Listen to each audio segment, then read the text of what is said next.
Welcome to My Life Chassidus Applied, episode 458. This program is sponsored by healthyinside.net in honor of Dr. Josh Schwartzbaum's birthday. May we all find the light within ourselves and let it shine out to the world. Healthyinside.net. So we're coming to the last days of Tammuz, the month of Tammuz, which lead into the month of Av, Rosh Chodesh Av, in the middle of this week, the beginning of the 9 days that follows the beginning of the 3 weeks. So the 3-week period we know began on the 17th of Tammuz, concludes 3 weeks later exactly to the day on the 9th of Av, the 17th of Tammuz, marked by the tragic events that happened then, and one of the prominent ones was the breaching of the wall around Jerusalem, and 3 weeks later the destruction of the temple, the first temple and the second temple, by the Babylonians and the Romans respectively. And hence we remember and commemorate that every year. That during this period we don't do weddings, other unnecessary celebrations. It's a time, a somber time, a sad time. But as we discussed also last week, the sadness is not an end in itself. Is to recognize that we live in an imperfect world, in a broken world. Just as the wall was breached and as the tablets were broken, and it's our job is to repair. And the destruction of the temple is seisa menas livnes, in order to create a far greater and more and permanent one with the coming of Mashiach and the rebuilding of the third temple. So that's the period we're in right now, which reflects in our personal lives. The first question obviously is, what do we learn from these days? It reflects in our own life, because as the Sefer Yetzirah says, the book of formation that many attribute to Avram Avinu, which is built on Olam Shana Nefesh, that everything in existence is space, Olam, Shana, time, and Nefesh, man, the soul. So whatever exists in time exists in space, and whatever exists in time and space exists in each one of us. So in this time period, what does it reflect within us? It reflects the breaks in our own internal lives, the traumas, the challenges, the difficulties, the fears, the insecurities, the dissonance, that after Adam and Eve ate from the tree of knowledge, which that set in motion and triggered a whole series of events, ultimately leading to the sin of the golden calf, and all forms of displacement and dissonance, where we're not connected to our very purpose, which is the root of all issues, the tzimtzum. So that's what this 3-week period is in time. What is it in space is what happened in Jerusalem and Israel.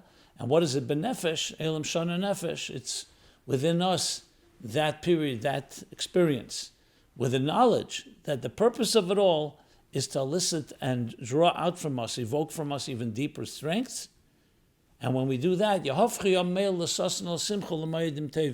then we transform the negative energy. We transform and we use the negative energy as a springboard, a catalyst that leads us to be able to create far greater joy, because when we transform darkness into light, when we transform our challenges and our difficulties into opportunities that actually can change our lives and change the world around us. What is called the transformation of ishapcha chashech nehera, transforming darkness into light, yisur ne'er mitecha cheshech, the greater light that comes from the darkness, which we see in human psychology, that when we're faced with a challenge and we dig deeper, then we become not just back to square one.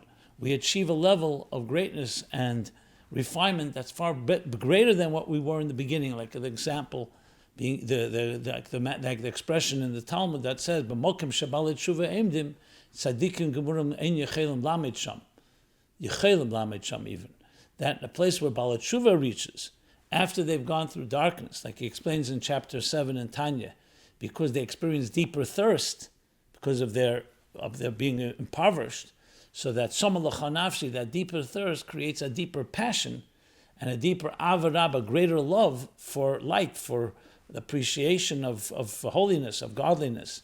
And that is a place where tzaddikim, who never tasted the darkness, who never experienced it, cannot reach.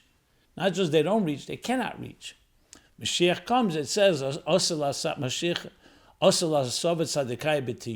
Mashiach will also give that quality to tzaddikim.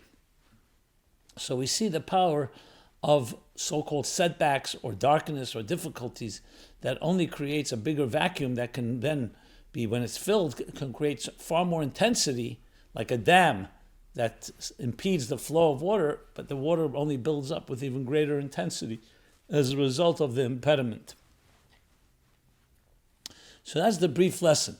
Now, of course, in this itself, there are levels. So you have the 3 weeks. So basically starting from the 70th of Tammuz, and it only intensifies as we go into the 9 days, where they become even more intense, with the conclusion of the ultimate Tisha B'Av, the saddest day, the day when the destruction actually happened, but it's also the day when Mashiach is born.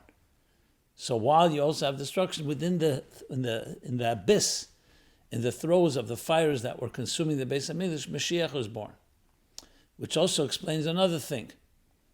Interesting, the beginning of the 9 days, Rosh Chodesh Av is Rosh Chodesh, but it's a Rosh Chodesh that is a diminished moon, but not just a diminished moon, a diminished Malchus, in the language of Chassidus, and a Fila of Malchus experience ultimate in an ultimate impoverished state, which is the destruction of the temple, the exile, the golus of Knesset Yisrael, of Malchus, of the Jewish people, and that's why the 15th of Av, the full moon, is such a great holiday, because it's the aliyah that comes after such a yerid. So you would think Rosh Chodesh Av, beginning of the 9 days, so indeed it is a very sad day, but it's an interesting thing, Magdim Refuah L'Maka, that God also precedes the illness with a cure. Whose yahrzeit is Rosh Chodesh Av? Ad Nakoyin. An, who represented Shalom, like the Mishneh says in Pirkei Avos, Hillel says, Hava mitalmidav shel Aaron, you shall be from the students, the disciples of Aaron. Oyev shalom v'reidav shalom. Love peace and pursue peace. Shalom, we know, is not just peace, not just the absence of war. It means wholesomeness, completion, the fullest sense. Shalom is a very high state. And then he continues, Oyev esabriyas u'mekarven l'teira. Love all the creatures, even if they're nothing but, even if you don't see any quality but being a creation of God, that's already enough reason to love them, as the Alter Rebbe emphasizes in Tanya, chapter 32, Lev. Chapter Love, on Lev, on Ahavas Yisrael. So even if that, and Mekarven L'Teira. So what did Aaron represent? Achdus, Ava, unity, love, unconditional love. That's why it says, "Vayifku Kol Yisrael," that all the children of Israel cried, all the people of Israel, not just Bnei Yisrael, all of them cried and wept and mourned Aaron's passing, because he brought shalom to everyone. Moshe obviously was also a tremendous force of shalom, but by Aaron was specific because he was on a ground level. He would go over to people and actually make peace. He dealt with the people on their level. Moshe was more Mamay Lamata, Shushbina de Malka. He represented the Melech, the king. Aaron Shushbina de Matrinisa, in the language of Kabbalah and Chassidus, he represents the Matrinisa, the queen, the Jewish people. And that's Rosh Chodesh Av. So Rosh Chodesh Av builds in the cure before the illness. What was the cause for the destruction of the temple? Sinas Chinam, baseless hatred. So here we have the beginning of the 9 days. On one hand, yes, we remember the sad events, but we also know Aaron was yahrzeit. And on a yahrzeit, like he explains in the Geras HaKodesh, is the day when the Avodah, all the service, all the work, all the special work of the person who passed, whose neshama elevates on that day, his Eila goes up above and also brings down and draws down Poel Yeshua's Bekedav Haaretz, affects salvations and redemptions Bekedav Haaretz, in the abyss, in the darkness of this world, in the depths of this world. So that's what. So we have again the paradox of the 9 days. So as we go into the 9 days of Chodesh Av, we have this power, the power of An, that helps us counter all the negative forces. And ultimately, when you batla siba, batla mesubav, you eliminate the cause for the destruction, it eliminates the effect. Shachanti b'sechem, God can reside among us when we're united. Barcheinu avinu kolonu ka'echad. Our Father blesses us when we're all one. Aaron brought that unity, which is the repair and the tikkun and the healing for the disunity that caused the destruction of the temple. The lesson to us is very clear. The addition of Avos Yisrael, of unconditional love for every person, to the point of unity, of achdus, unconditional. And this specifically through increasing in charity, in tzedakah, tziyim b'mishpat tepada v'shaveh b'tzedakah, the study of Torah that unites, and the performance of mitzvahs in general, and specifically tzedakah. That's the ultimate unifying force. Of course, the learning of Hilchos Beis HaBchira, the laws of the Beis HaMikdash in the Rambam, in Masechta Midas in Shas, and Yecheskel in Tanakh. In addition, the Rebbe emphasizes that in the 9 days, every possible way we can create more joy, which is permitted up halacha, we should do so. So we make a siyum every day. The Rebbe suggested, Pekudei Hashem Yisharim Mesamchei Lev. A siyum is a simchas shel gemara shel Torah, by finishing the Torah. So the Rebbe Rashab made siyumim, but he didn't eat meat, because the point is to add in simcha. That's the main thing, the simcha of Torah. So we see we do everything possible to tap into and to actualize the powerful energy in this black hole called the 9 days. As we know, a black hole has a tremendous amount of energy, except it's inverted. It's so powerful, the gravitational pull, that it doesn't allow light to come forth. But that doesn't mean there isn't tremendous power. So we tap into that power. We actualize, we unleash that power by doing all these things that are Torah, that are permitted and allowed in Torah during these days, to transform them indeed to a time of Moedim Tevim, the coming of Mashiach. Why is it specifically 9 days? Well, if you're familiar with the Sefer Yetzirah I mentioned before, Sefer Yetzirah also makes another statement. Talks about Eser Sfiras Bli Ma. Eibishter created 10 spheres without substance. Eser v'lei Teisha, Eser v'lei Achad Aser. 10 and not 9, and 10 and not 11. I once wrote an article after 9/11, and 9/11, which was another destruction of a terrorist attack here in New York and other parts of the United States, 9/11. Because when it's missing Malchus, Malchus creates the full cycle of 10. 10 is the number of Gedusha, the minyan, 10. On 10, there's a particular level of Shekhinah that rests. That's Chochmah through Malchus, the 10 spheres. But if it's 9, or if it's 11, if it's an extra one, is Leis if you don't add, Kol HaMeisiv Gerei, the more by adding, you're subtracting actually, and definitely don't diminish. The destruction of the temple was a destruction of Malchus that now needs to be rebuilt. So it's 9. So the 9 days represent the lack of Malchus. In psychological terminology, spiritual terminology, the lack of dignity. You can have all the faculties work, you can be a brilliant scholar, have Chabad, you can have emotions. But if you're lacking dignity, dignity is the dignity that we were created in the divine image, and that we're living up to the divine image, and we live in unity with each other, with unconditional love. That's dignity, that's Malchus. So the 9 days signify the lack of the 10th, and our job is to rebuild it. Similar idea speaks about Aser Simei Tshuva, which, by the way, is a continuation of the 9 days, because when Moshe was up on the mountain praying for the Jewish people after the sin of the golden calf, it was ultimately the last 10 days were the 10 days of Tshuva from Rosh Hashanah Yom Kippur, and that's when he was granted forgiveness. Salachti kidvarecha. And indeed, that's what it says. The 10 days of Tshuva is the rebuilding of Malchus. And where do you see Malchus being Malchus being compromised? Malchus being violated because of the sin of the golden calf, the breaking of the tablets that resulted from it, and all the other negative things, the destruction of the temple, all the lack of Malchus, of dignity, of pride, including the Bechila Deis, when the Meraglim incited the Jewish people against Eretz Yisrael. Again, lack of Yankiv of pride. God said you can go into the promised land. Eretz Yisrael is the level of Malchus. So all these were violations and a form of breaching Malchus itself. And as a result, we need to fix and repair that with bringing back Malchus. The Malchus Dekait, the dignity, the majesty of a neshama, the majesty of a human being, the majesty of the Beis HaMikdash, the majesty of the K'vei Shel HaKadosh Baruch Hu in this world. Okay. So that covers the 9 days. I would also refer you to previous episodes where I spoke about this We're already now in the 10th year of My Life Chassidus Applied. So if you go to chassidusapply.com, you could see the archives. I've obviously spoken about many of these themes. But every year, Bein Beis Medrash B'lei Chidush always tries to add something new. But if you want more elaborate discussion, just go back to chassidusapply.com and look at previous years on these topics. This coming Shabbos is also the Shabbos before Tisha B'Av. So it's called Shabbos Chazon. It's the Shabbos, always Parshas Devarim, where we begin reading the 5th book of Torah, which of course is connected to all these themes that we're discussing. So let's go into that. We live with the times, lessons from Parshas Devarim and Shabbos Chazon. So let's begin with Shabbos Chazon firstly. Shabbos Chazon is called that way because the Haftarah of this coming Shabbos is Chazon Shayo, the vision of Yeshaya.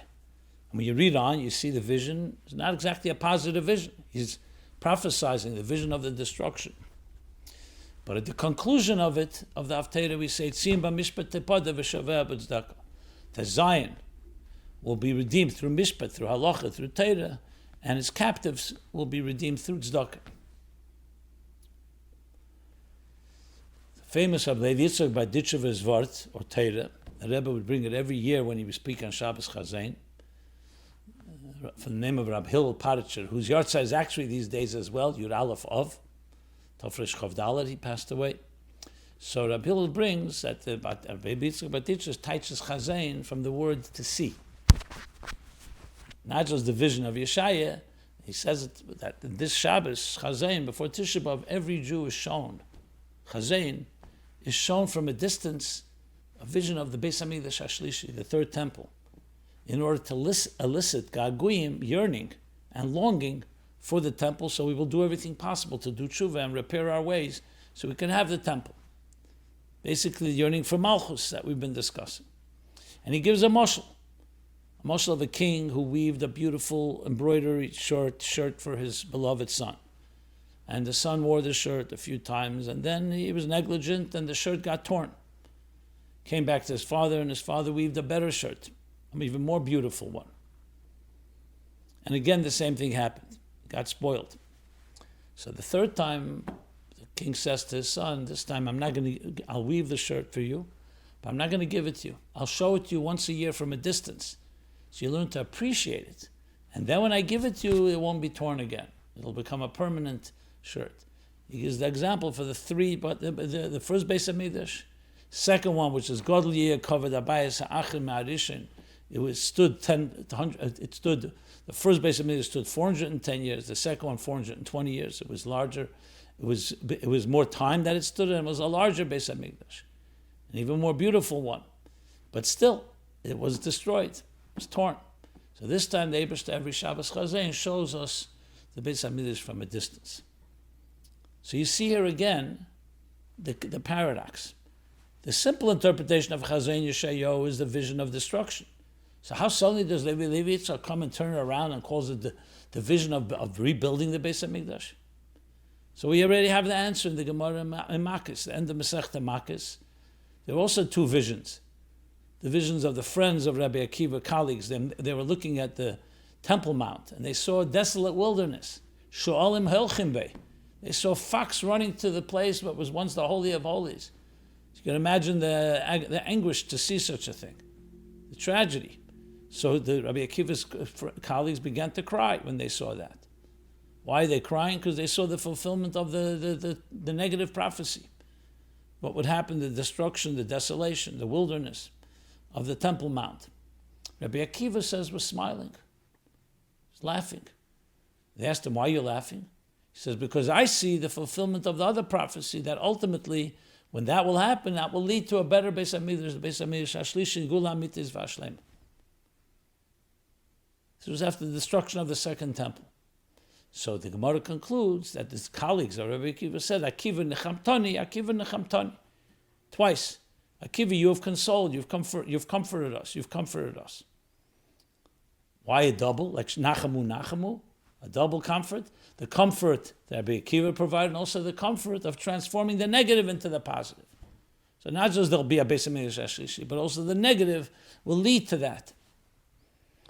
So you could see the vision. There's a vision of destruction, but then when you look deeper, with deeper eyes, and Rabbi Akiva had deeper eyes because he came from a dark place. Till 40 years old, he had not learned Torah. Some say he was a ger, he was a convert. Some say a child of converts.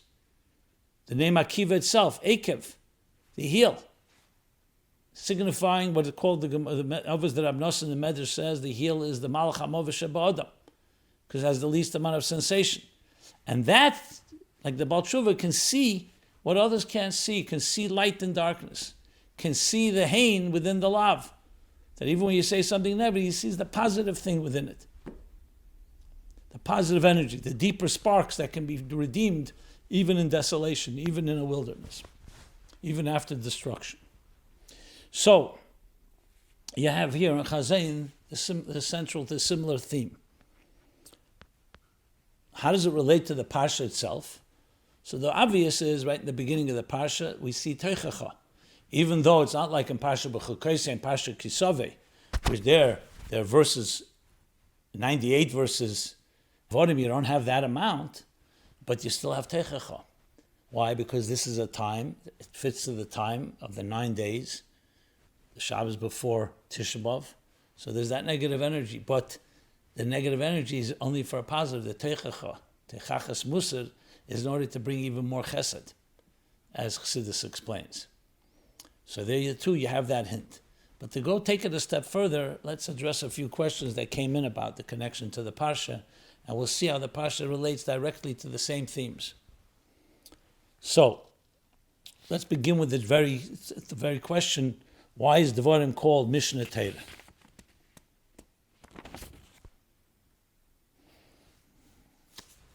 So we know Devarim called Mishneh Torah means a repeat of Torah. Because this book is different than all the other books that came before this. We have Chamishe Chumshe Torah. The first 4 books are Mepi HaKadosh Baruch Hu. We're told, the Gemara tells us. This is Mepi Moshe. So the first 4 books are written in the third person. Moshe, hearing from Hashem, is saying what he heard. Here, it's Moshe speaking in the first person, I. Because it's Mepi Moshe. Moshe is reviewing the events that happened and many of the mitzvahs that were told in earlier chapters. And we look at the chronology, you see it. What did we read in last week's chapter, yesterday? What did it conclude? Eila Maseh, these are the journeys. The journeys of the 40 years, the 42 journeys that led them to the east bank of River Jordan. So actually, when you finish Parsha Maseh, we're the Jews have finished their journey. They're ready to go into the promised land. So now what? Comes the next book, the entire book covers only a period of 37 days. The last 37 days. Starting from Rosh Chodesh Shvat till Zayin Adar.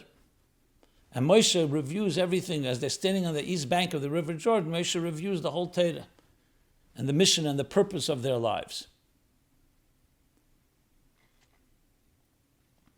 Eila Dvarim Asher Diber Moshe. These are the words that Moshe speaks. So, it's the whole theme of the book, the whole approach of the book, the language of the very book is different than the other 4. It's still part of Chamishe Chumshe Torah, obviously. But we have to understand why. Why can't it be like the other 4 books, where this book would be a continuation of the end? Why do we need another book where Moshe speaks? So one of the explanations Chassidus explains in Eira Torah and other places is because what's the purpose of Torah? Torah is given to us, to create shalom in this world. We spoke before about Aron, Oyev Shalom, Reidev Shalom. What does shalom mean? To create peace and reconciliation. I would say further, yichud, Shem Echad, between divine and existence. That's what the Torah is here. As a blueprint for life, Hashem instilled himself in Torah, Anon Nafshi Ksavis Yehovis Anoichi. Eisi Atam Leichim, the Torah is God's wisdom and God's will, which is one with Hashem, as he explains in Tanya. And he gave that to the Jewish people, that they should use this blueprint to transform this world and make it a dira b'tachtein. That's what Torah is. Now, any interface, to be successful, needs 2 parts. It needs to represent the divine and needs to represent the people. So Torah in general, Nosa v'yarda, from the highest levels, Shashrim Lefanov, is God's delights in the deepest levels. And it comes down, it's mislabish in a seichel and in mitzvahs and in guidelines specific on Dibra Teda B'Loshem B'nei Adam. The Teda speaks the language of man. But in Teda itself, we therefore have like two so-called dimensions. There's the Teda coming, Mamayla Hashem speaking, and then there's Moshe, which is Hashem Shliach, of course, Moshe Avdi, that's speaking through his language. So in a way, Mishneh Torah is like a mamutza between the 4 books and Torah Shebal Peh, and the oral Torah, which is developed through the listeners, through the students. It also was given by Har Sinai, but it's far more also part of generated through the discussions and the arguments and counter-arguments and the different opinions of the Tanoim and Amoraim and of the scholars and the sages. Mishneh Torah is like a mamutza because it's Moshe speaking, but he's speaking the words of Hashem. In the language in Sfiris, Sefer Devarim, Mishneh Torah is the level of Malchus. What is Malchus' role in Atzilus? Chabad Chagas Nihi in Malchus, in Atzilus, is more of the divine. And they indeed represent the first 4 books. Malchus is the mamutza. Malchus is the last level of Atzilus that becomes Kesed of Biyah. Like Mishneh Torah is the interface between the first 4 books with the higher levels of Atzilus and bring them into Biyah in Misham Yeparad. In Alma de Pruda, Biyah begins to represent the distinctions, the diversity of existence, even the separation and dissonance, and you want to create and bring the Torah into this world. Torah leba shamayim, not to remain in heaven, but to come down, not in Zoh, shamayim, but to come down into Malchus and from Malchus into Biyah, all the way into Elam Hazeh Gashmi, where you paskin Allah is dafka in this world. That's why it says, Netzchoni boni natzchuni, dafka from a psak din, from a neshama b'guf, a soul inside a body below. And Bezdin has the power, even Mazidin, even Shegigin, they have the ability to paskin laws, and we have to follow those laws. So Mishneh Torah plays that interface. And that's why Mishneh Torah represents similar to where we are now in time. We read it always before Tisha B'Av, because if you only had a Gilim Omaila from above, and there was no connection, wasn't dependent on our work, the Beis HaMikdash may still be standing. But Hashem wants us to be part of it. So there has to be an effort from below, and effort from below also has the risk. We can make the mistakes. We can have sinas chinam, God forbid, and cause the other negative events that happened in the month of Av, in the month of, or the end of Tammuz. So that's why we read this parsha, because it captures both sides. How the Torah is coming into this world, where in this world there's a potential to go both directions. The goal is, obviously, is to use that opportunity to transform existence. But that's the point of Mishneh Torah and this. And so the next question someone asked is, if it was written, if Mishneh Torah is written by Moshe instead of Hashem, does it have the same divinity and holiness as the first 4 books of the Torah? So in some ways, absolutely yes. You see a Sefer Torah, we don't see any distinction. Sefer Torah is from Bereshis till V'zeis HaBracha, from the Beis of Bereshis to Eleini Kol Yisrael Lamed, Lev, the letters Lev. That's one Sefer Torah. If anything is missing, even one letter, let alone the whole Sefer Mishneh Torah. So it's one Kedusha. But in some aspects, there is a level of Mishneh Torah is different, even in authority-wise. When you're talking about, let's say, something that says in a verse in the first 4 books, or one that says in Mishneh Torah. So there are different levels. Not, God forbidden, it's Kedusha. Now, even every letter in Torah, as I said, equally holy. Even every letter, literally. But nevertheless, it is one step so-called below, because it's coming through the lens and the perspective of Moshe Rabbeinu.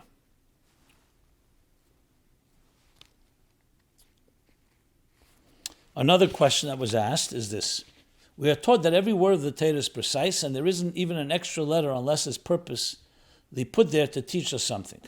So why was it necessary for Moshe to repeat some stories, laws and events and write them into the Torah again if they're already recorded into the Torah? What new lesson or teaching is Moshe giving us in Parshas Devarim? You could say in Sefer Devarim even. So first of all, the general point we made was Moshe is drawing it further into, integrating it into our existence. In many ways, the various essence, why didn't Hashem just give us the Torah himself? Why Moshe Kibul Torah Misinai? Because the same idea, you wanted the interface. You don't just want Torah, you want Torah to be manifests through a human being of flesh and blood who uses his mind and is a channel, a transparent channel at that. It's mutza mechaber, a transparent interface between Torah and existence, which is what Hashem essentially told Moshe Rabbeinu on Har Sinai. When Moshe said, when Hashem was teaching him Torah and showing him the methodology, Memtes ponim toher, Mempes ponim tomeh. He showed him 49 arguments that something is impure, is pure. 49 arguments it's impure. So Moshe asked Hashem, so which one is it? So Hashem answered, Achrei Rabban Lahatis. It will be determined by the consensus. Why make it so complicated? Just tell us what we should do, what we shouldn't do. Because Hashem wants a partner in existence. The partner is us, that we learn Torah, and we take the methodology, the divine methodology. Like we say every morning, the Yud Gimel Midrash HaTorah Nidreshes Behem, the 13 methodologies of how we apply Torah, how we teach Torah, Kal V'chemer, Gzeira Shava, Binyanav, and so on. So we're partners in the process, because the point is to make a dira b'tachtenim. Not Hashem should build a dira, we should build a home for the divine in this world with the resources we were blessed with, using Torah as the blueprint and using mitzvahs as the tools and instruments. The Achrei Rabban Lahatis. That's why we need Moshe, that's why we need teachers, that's why we need these sages. They're aligned to what the Torah wants. They're not independent in the sense that they go off, God forbid, off the reservation. They have to follow the guidelines according to the parameters and the mizgeres and the infrastructure that Torah provides us. But it still has to come through our effort. So the same idea is with the very essence of Mishneh Torah. So that's in general what the Mishneh Torah adds. So yes, some things it repeats from before, but the repeat is now coming through the lens of Moshe Rabbeinu. So that's one general thing. Then there's specifics. There are many, many, many halachas that we learn specifically from a change, a shift, or a different way, or details that are presented dafke Mishneh Torah that are not there in the first 4 books. Classic example. We know that Seres HaDibros are repeated twice in the Torah. One in Parshas Yisrei, that's in the first 4 books. And one Moshe repeats it in Parshas Veschanan. That's Seres HaDibros. And we see differences. For example, in the Parshas Yisrei, Zocher es Yom HaShabbos. In Parshas Veschanan, Shomer es Yom HaShabbos. Zocher v'Shomer Dibur Echad. So we see 2 aspects of Shabbos. So there are things that Moshe adds, nuances, emphasis, even new things that were not mentioned before. And probably if you do research, you could even figure out how all of them are coming through the memutza of Mishneh Torah. That's a general addition. All these differences can be explained based on that principle that Mishneh Torah is the interface between the 4 books and Torah Shel Peh and the rest, and all of us, actually. So it's one step closer of bringing Torah with it to on the terms of existence, on the terms of the people, whereas the first 4 books is more on God's terms. It's similar to an idea that everyone spoke about, beautiful Sikha, where it's actually one of the Yud Gimel Midas. It talks about Shnei Ksuvim Machishim Zeh. 2 verses that contradict one another. Uba Kosav Ashlishi, then comes the 3rd verse and reconciles between them. And one of the examples is given about where Hashem spoke to. When he spoke in the Mishkan, did he speak where it says, Meishnei Badei Adon? Did he speak from the Adon in the Holy of Holies? The voice came out from the top, from the cover on top of the Adon? Or does it says sometimes that the voice came from Oyel Moed? So one verse says from the Adon, the Kodesh HaKadoshim and the Adon, Shnei Badei Adon, and the other one it says from Oyel Moed. In Parsha, the end of Parsha Nosei, it says that the voice came from the Adon and traveled through Oyel Moed, and that's the 3rd verse that reconciles between the first 2. So the obvious question that Rebbe asks is, and Rashi brings that there, why bring one verse that says this, another verse this, and then you have a contradiction, then you need a 3rd verse to reconcile? Why doesn't the Torah L'chatchila just say one verse that Hashem spoke, the voice originated from the Adon, from the ark, and it traveled through the Oyel Moed, through the courtyard? So the Rebbe says, because the purpose of Torah is being a mamutza. So you need something that represents the elikus part, more pure divine, which is what comes through Kodesh HaKadoshim. Oyel Moed is more the voice as it relates to the people. So you need both verses because you need both dimensions intact. And then comes the Kosav HaShlishi, Tiferes, that says both are true. It's the union of Yechud Elah and Yechud Tata. The divine from the perspective of the divine, from the perspective of us, like Mishneh Torah, and then the joining that they're really, really all one. Das Elyon and Das Tachton become one. The perspective from above and the perspective from below. Okay. And one more question regarding the Parsha, and that is, what was the difference in the arguments of the Meraglim, the scouts, and the arguments of the 2.5 tribes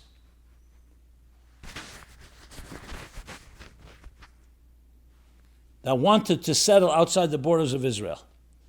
The Meraglim were severely punished, and the 2.5 tribes were not punished. But essentially, they did the same thing wrong. They didn't obey Hashem's instructions and that we should enter and live in Eretz Yisrael.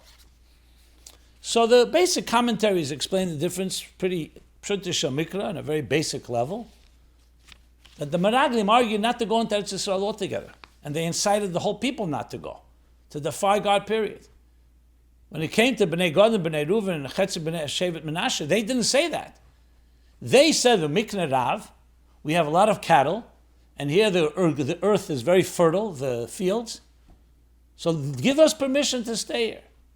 They didn't say, we can't go, it's Eretz Echel Sheshveh. They didn't defy God and say, no, we can't go into Eretz Yisrael, it's more powerful than us. It was still an issue. And that's why Moshe made a condition. And you see that not only were not punished, he said, yeah, but what are you doing? You're forsaking us. We have to go to battle in Eretz Yisrael. They said, we will lead the battle. We'll join the battle. So you see that they were not trying to avoid going to Eretz Yisrael. There's even one sikha that Rebbe explains, he brings from Svarim, that's actually their hiskashrus to Moshe, because Moshe ended up in that chelka, in that part. Moshe did not go into Eretz Yisrael. They wanted to be with their Rebbe. So it was a birur, so to speak. In a way, it's connected to what we're discussing here. Eretz Yisrael represents like the first Svarim Kedusha, like the Moras HaMachpelah with the Ovisar and Odem and Chava and so on.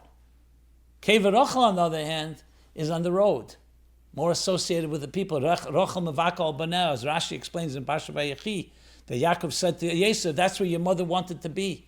She wanted to be close to her children. Similar to the idea that Yosef remained in Mitzrayim. Yaakov was asked to go back to Eretz Yisrael because Chassidus explains, because Yaakov is Eretz Yisrael Dikeid, Atzilus. Yosef is the Mamutza. Yosef Yesod goes into Malchus, into Atzil, into Biyah. So Yosef remains with his people. And they took the vow, the oath, that when they left here, they would take out that Tzomas Yosef. So Yosef gave them constant empowerment and hope that we would leave this place. Powerful sichim, Vayichi Tov Shemam Zayin. The Rebbe says the same thing with the Frierdiker Rebbe, Yosef Shebederenu. Did not ask to be buried in Eretz Yisrael. Remained in Golus with Eden. So there's something about the 2.5 Shvatim remaining there. So there's a very big difference between the two. So in a sense, being Me'ever LeYarden also became an extension of transforming also Ever LeYarden, the other side of the Jordan, to also become Magda Eretz Yisrael, also to become Eretz Yisrael Dik. So in a way, it was their additional effort. It was like an effort from below that expanded the boundaries of Eretz Yisrael. So it's connected again to the idea of Mishneh Torah and what we've been discussing until now. Okay, so we've covered the 9 days. We've covered Shabbos Chazon, Parshas Devarim. Let us now go to a bunch of individual questions, which and some follow-up as much as I'm able to do. I'll try to cover as much as I can here. How to deal with a spouse's zealotry. So the next section is actually a few questions that came in that are summer related. They're related to the summer months, but questions that are clearly timely, but also have broader implications. Dear Rabbi Jacobson, my wife asked if we can escape the heat and humidity of the city and go to the country for Shabbos. We found an Airbnb rental near Monticello, and when we got there, the house and grounds were beautiful. Everything was great until my wife noticed a fountain in the garden with an Asian type of sculpture on it, and she decided it was an Avodah Zarah, an idol, and said we are not allowed to stay here. I said, it's 1 hour until Shabbos, so we have to stay here because we won't make it back to Crown Heights before Lichtbenching. Then my wife made a chil Hashem by calling the owner of the property and yelling at them that they must immediately come and remove the getchke. Getchke is a Yiddish word for idol. She said, we paid for a room and not for an idol, and she demanded a refund. I told my wife if she's going to act this way and be so hypersensitive to idolatry, then she needs to open her wallet and throw away her money, because on the back of every dollar bill is an eye of Horus, which is an Egyptian Avodah Zarah. My joke only inflamed her more, and she took it out on the poor woman who owned the property by repeatedly calling her and making abusive threats. I resolved the situation by covering the sculpture with a towel.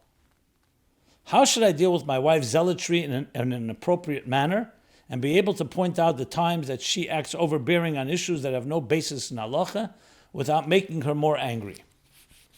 Okay, interesting. So firstly, I'm glad that you resolved it. A simple towel sometimes resolves everything. Why didn't you think of it in the first place without getting into a whole argument? I'm not here to criticize. Maybe it took time to get your bearings, but I'm glad that it was resolved that way. Look, the best way to deal with a situation like this is, firstly, husband and wife should always be a yad achas, a partners in life, and resolve all issues together. Obviously, there will be times where there's disagreements, and maybe even fundamental ones. But you always want to deal with it b'darkei noam and b'darkei shalom. And many times you defer. Even if you may be right and your spouse is wrong, deferring doesn't hurt. But what about in a situation like this? Here we're talking about your wife is calling it Avodah Zarah. It's a big statement. You feel it's not. So one of the ways to diffuse issues like this, in general, goes both ways, whether it's the husband taking a position or the wife taking a position, is clearly it seems like you're Chassidim. And in general, if Chassidim, Torah Eden, we have a Torah for all these things. We don't do things on our own. You call up a Rav, you call up a Mashpia, someone with common sense, but also a strong idea and integrity in Torah and Chassidus. And you ask such a question. It's an hour to Shabbos. What do you do? So first of all, take it out of the realm of an argument between husband and wife. It's not between the two of you. And I'm not even getting into who's right or wrong. That's not the issue. Sometimes that's not what you should be focusing on. It doesn't matter what, you may be right, but end up win a battle, you lose the war. So it's always best is to deflect it and defer to someone that's objective. Call a mashpia. That's why the Rebbe said, Aseh l'charav, have a mashpia, long before these questions come up. So you could always turn and let's hear what that person says. Be interesting to me, a mashpia will tell you an hour before Shabbos, Airbnb, you're not going to find another Airbnb. What should you do? The Talsich solution, thank God. But that way you preempt many issues. I'm not saying it always will work, because there are people who are headstrong and they don't want to talk to mashpia. They think they know better. Well, there you have to come down to, we all need humility. Whether it's the husband or the wife, each situation. That's how we stay away from becoming zealots and becoming over extremists. There's a Torah. The Torah tells us what to do in given situations. I recall that when Morristown bought the place, it was a monastery, and I think there were objects there that were not exactly Kedusha. There were things like that. So they cleaned that out. But remember, having gotten off from a place like that, it wasn't so simple. I was there. I remember there were locations that they didn't have the idols anymore there. But I think the Rebbe gave some directives, and there are ways to deal with these things. And that's a yeshiva for many people, and it's not just a summer, not just a weekend. So there are ways to deal with that. That's one general point.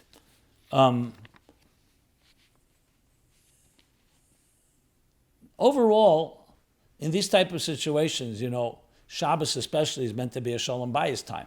That's why we light Shabbos candles. So I just want to say that there's nothing more sacred than having a husband and wife that are completely at harmony and peace. And even if there's disagreements, you have to know how to disagree with respect and never with cynicism. Yeah, it was a nice chap about the dollar bill, and I enjoyed it for a moment, but sometimes that can antagonize and that can just inflame, and a person is already all worked up. To bring that is not usually helpful. So that would be good to say after a while, when all this gets diffused, you could bring that up. So I'd be careful when you start doing things like that. Just one footnote to this discussion. Okay. So let's move from this question to another question, also somewhat related to summer. And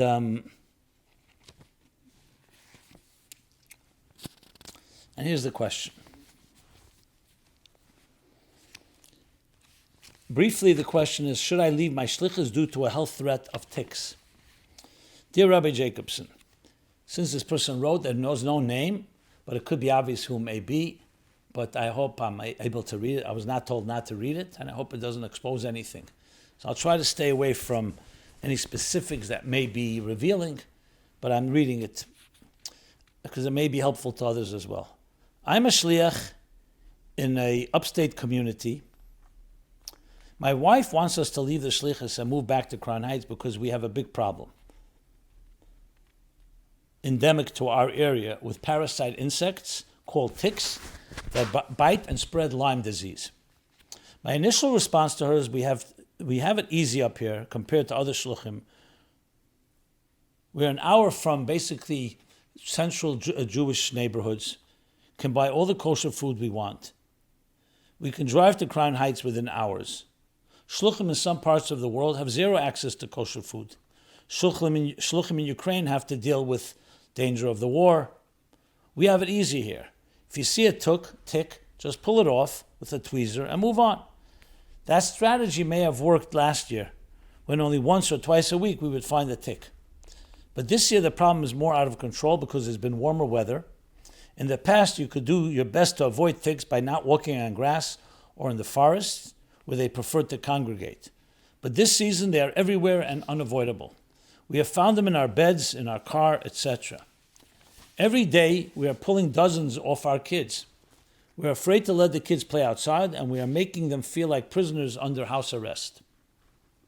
Even if we check ourselves every day before getting dressed, some of them are so tiny we can accidentally not see them.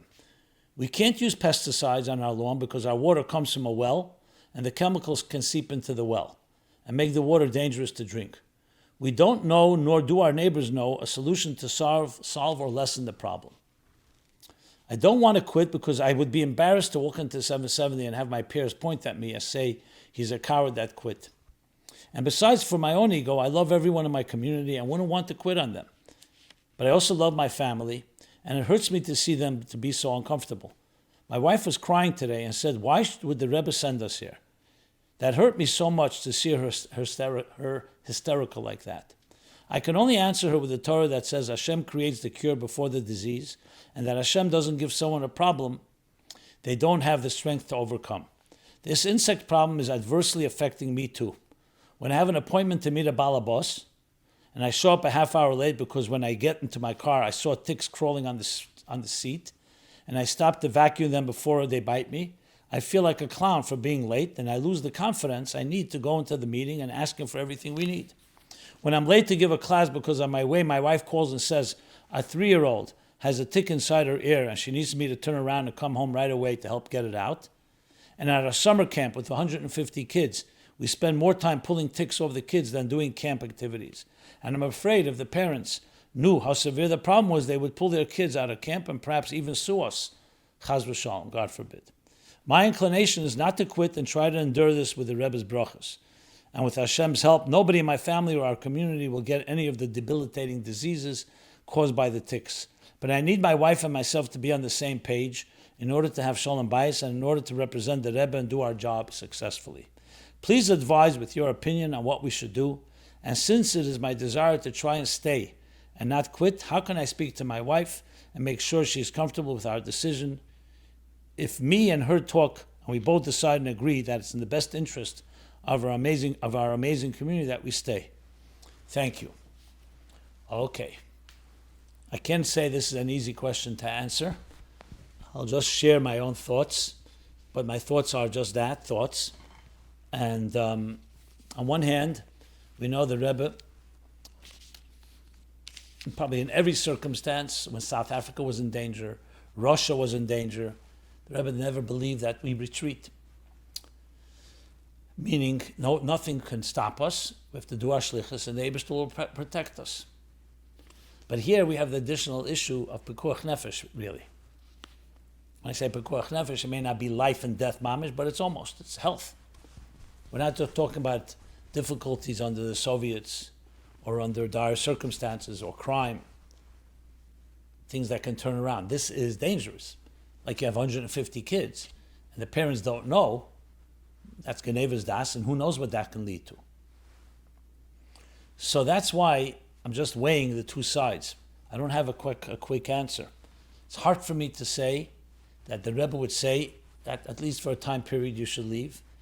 I could see the Rebbe speaking to experts, because at the end of the day this is a shaila, not just halachic shaila, it's also a health shaila. Maybe you have to speak to doctors. You did the mumchim. I could see the Rebbe suggesting that. I can't say for sure, no one could speak for the Rebbe, but it could be the Rebbe would say that because of these circumstances. You're dealing with children, it's not just yourself. So I don't want to paskin here and say I know for sure what you should do, but there's no question that you can't just be light about it. You can't just say gung ho that will be protected shluchim mitzvah in an nizokin, shluchim of the Rebbe will protect us, because the bottom line is tics are dangerous and they can cause tremendous problems and long-term problems, God forbid, Rahman al-Islam. So I would advise Shua B'Rev Yates, I would ask your mashpim. I'm happy to weigh in, and hear what others say. My leaning is probably, at least when these tics are in such season, where it's so extreme that you probably should take off, especially during the summer months, because of the danger involved. The question is whether the winter will bring the same thing when things cool off, meaning when the weather gets cooler. So I would lean toward probably saying, and I say probably because I have to think about it more, being very honest, that probably during this time of high season, where there's such an infestation, that you have to first deal with that infestation. But like living in a house that's infested. No one's asking that can't be your shlichus in an infested house. The problem is the whole area is infested. There's nowhere you can go. So the question is if that's an option, that for a few summer months, maybe things, you can go there for yourself for a Shabbos or something like that, but not to put your family and especially others in danger, because you're dealing with kids in camp. The fact that they're in your camp is beautiful, but maybe they have to go to another camp where there isn't that problem, because at the end of the day, if even one child gets it, and the word gets out that you didn't do what you had to do, you could cause far more damage for over the next years. Who's going to send their children to your camp? So my leaning would be that this period you probably should lay low, meaning maybe move out for the summer and find a place where you don't have this problem. Even if you can convince your wife to go along and stay, she's a mother, and your father obviously you also care. But it's not about persuading her. It's not about forcing her. It's not about convincing her. It has to be b'darkei ne'em, b'darkei shalom.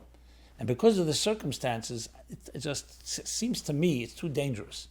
You're dealing with a dangerous situation. It would be like, God forbid, in Chernobyl, when there was that nuclear accident, to say to live there, because there's a shlichus, it's dangerous. It's posh pekuach nefesh.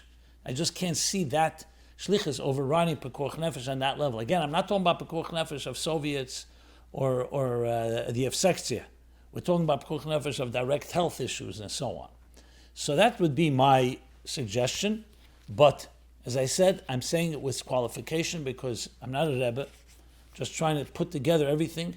And I'm sure the Rebbe would probably say, the Rebbe would, I go back to, I think the Rebbe would say, the Didim Avinim, who understand the situation, because that's what you do in situations like that.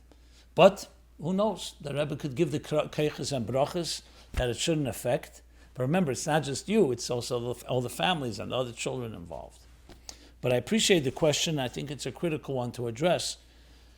And Hashem should bless that this infestation should disappear and you'll be able to do the shlichus b'simcha v'tuv levov without any concerns, only in positive ways. Why did Hashem create mosquitos? Seems like an interesting segue. I'm smiling. It's not really a smiling matter. I have a recollection that the Alter Rebbe mentions mosquitoes in Tanya by saying evil people get their sustenance after the mosquito. But what exactly does that mean? Does Chassidus teach what their purpose is? So a yitush, a mosquito, an insect, they're insects that are called machnes ve'ena meitzi. They take but they don't give. That's called a parasite. They suck your blood, but they don't give anything back. If anything, they give you back only pain or infection, or worse. So it isn't klipa. That's what klipa is. An aluka, sometimes called a leech. Same idea. What does klipa do? Klipa is about me, have, I take. It's all about me. Aniva afsiyet. And nothing in return, which makes it even worse. At least give something back. Kedusha is the exact opposite. It's meitzi ve'ena machnis. Real kedusha is total bittul. It's only giving. A mashpia is giving. Doesn't take anything back. He doesn't need anything back. Sometimes you get back. Obviously, you get this the talmidei yesem mekulam, the nachas, the insights, the depth that you receive from your students. Yesem masha balabayis, yesem ma'ani yesem balabayis. And more than the owner or the giver is giving to the receiver is giving to the giver. But that's not the intention. That's part of the process of give and take. So Kedusha is about giving. Klipa is about taking, and especially in this case. So the question, of course, then is stronger. Why did God create mosquitoes? So first of all, to be a lesson to us to see. So we have a living example of what it means when something's a parasite. Second of all, like the story with David HaMelech, he asked, why a spider? He didn't understand the value of a spider until he saw a spider save his life. Mosquitoes are part of God's plan too. So in addition to this element of learning about parasites, they play a role. Mosquitoes do carry like cross-pollination from one to another. Yes, they can cause viruses and they can cause other problems, but to say a mosquito doesn't have any benefit in nature, you look up any understanding of mosquitoes, they play a role in nature. They have a certain ugly side to them. So those would be the two main reasons that why God created mosquitoes. I need to look up what the benefits of mosquitoes are, but I'm sure they have a benefit in nature, and they serve a role.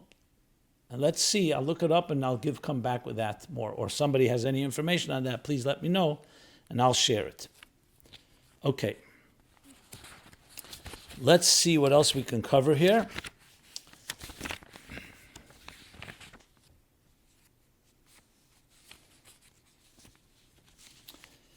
So let me do two follow-ups. One was regarding narcissism, and one regarding Gimel Tammuz. Gimel Tammuz is a lot of follow-up, but I'll try to cover each week another item. So let's start with the narcissism.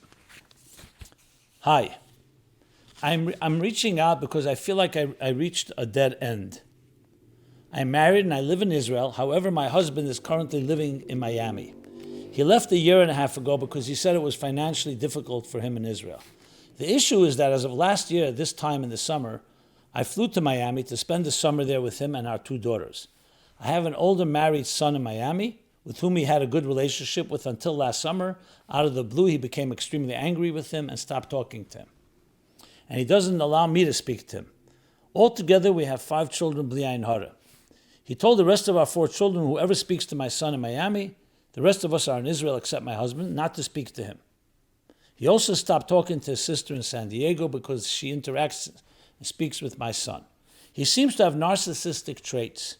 He is cutting everyone out of his life. He seems very depressed, and I feel like my hands are tied. He wants me to move to Miami to be with him, but I feel that Israel is the best place for my 12-year-old daughter. She is happy in school and has good friends, thank God. When he doesn't get his way, he loses it. He blames my son for all his problems and often curses him and wishes him dead, which breaks my heart. He sometimes threatens to hurt him to me. I'm not sure if he's capable of it or not, but seeing him in his rage last Rosh Hashanah, I am sometimes skeptical. My question is how to act with him. Do I give in to him and go there against my will? I want to be here because I see he only needs me to be there for him, meaning cooking, cleaning, help with work, etc. We don't really have a relationship because I don't confide in him or tell him anything of relevance or importance. I feel that if I do, he judges me and then uses it against me sometimes in the future. My kids all want me to divorce him and live my life, but I feel obligated to him to help save him. I don't think he's open for therapy. He definitely doesn't listen to me. His attitude is more of my way or the highway. I'm torn between helping him and helping myself to maintain my sanity and peace of mind. Sorry for the long letter. Kind regards. Okay, well, it pains me. My heart goes out to you. Being I don't know all the details, only with that which you write, but what you write gives me enough to say the following. So first of all, this is not something that can be just resolved in a program like this. You need to speak to a professional. Because what it sounds like to me is you're not helping him at all. If you think you are, give it a time period and see if you do. It's very clear that you may be trapped in that place called where you're enabling and almost codependency, what they call, because you're not helping him. And I agree, just to go there, because that's what he wants, and it'll just make things worse. If he's not ready in any way to be giving, like you describe, a narcissist, a parasite in a way, that can only bode negative things. So based on what you're writing, without me knowing more, I would say you need to come up with a real game plan, with a real ultimatum. Either he lives up to certain things. The way he's treating your children, not speaking to the son, blaming others, is all the signs of someone that needs a lot of help.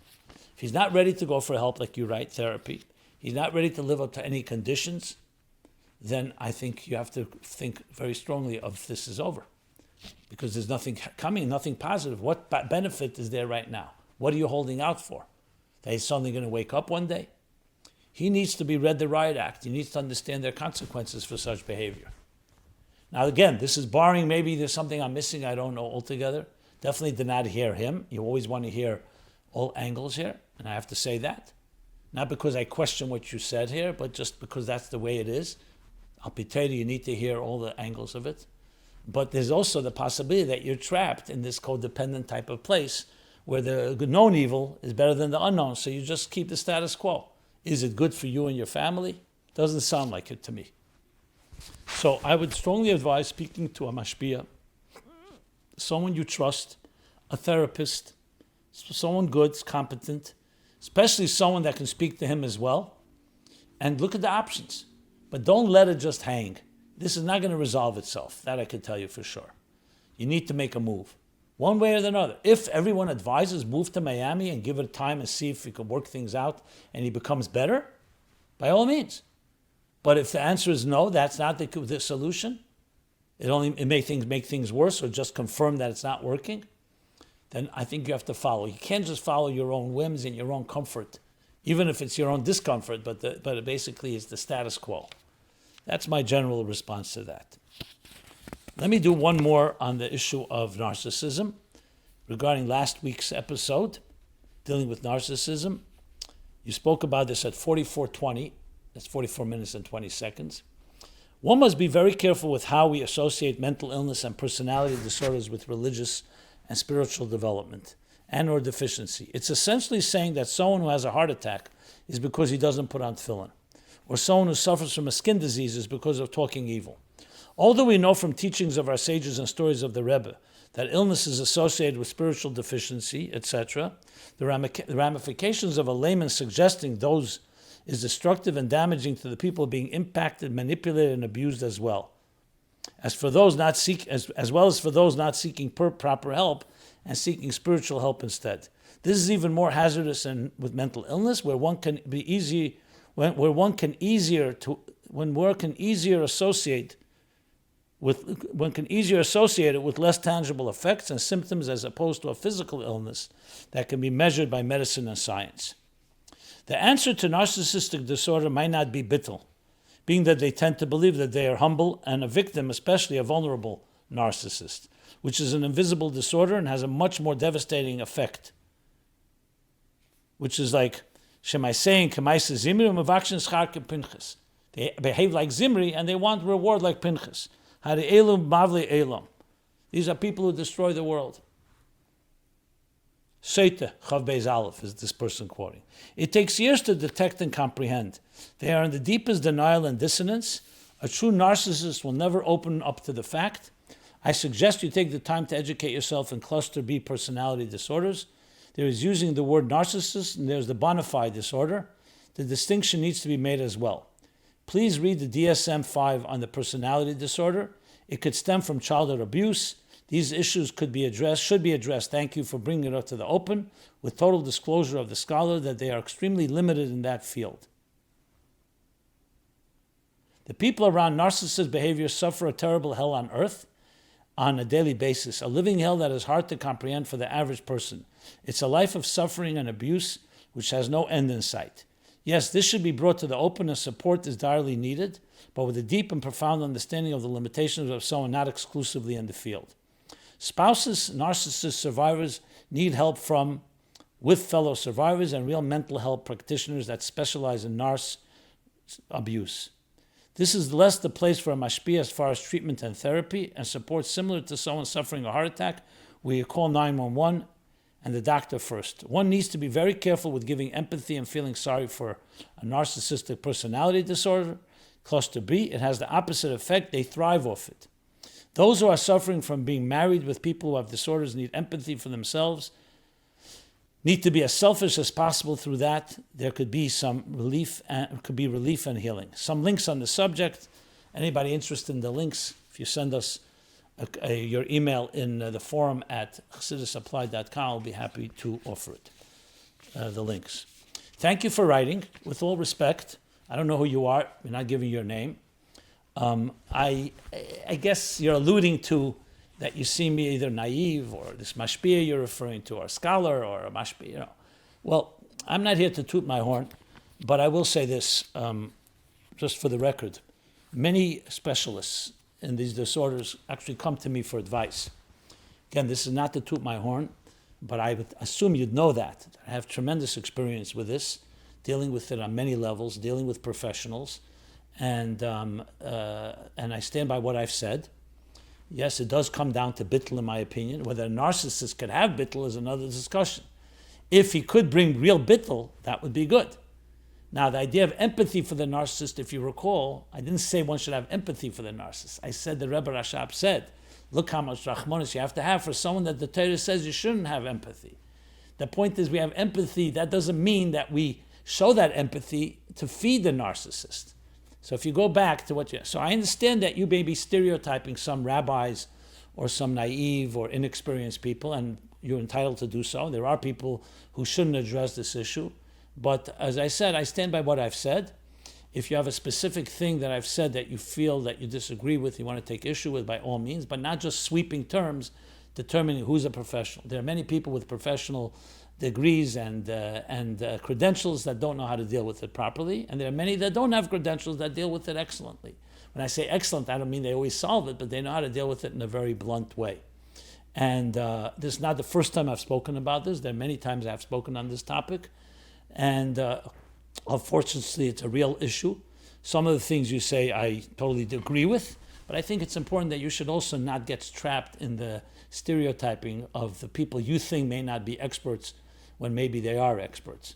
So let's all be productive here, looking to help the situation. Again, anything specific you want to bring up, by all means. Okay. And with that, I will now sign off. We'll conclude with this. This has been My Life Chassidus Applied, episode 458. May these days be transformed completely to joyous days with the coming of Geula, especially as we learn Chassidus and apply Chassidus to life, even to some of the darker and uglier corners and shadows of life.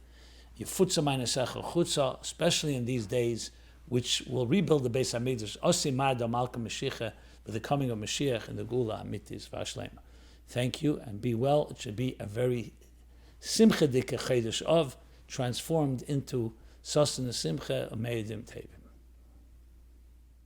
This program is brought to you by My Life, Chassidus Applied.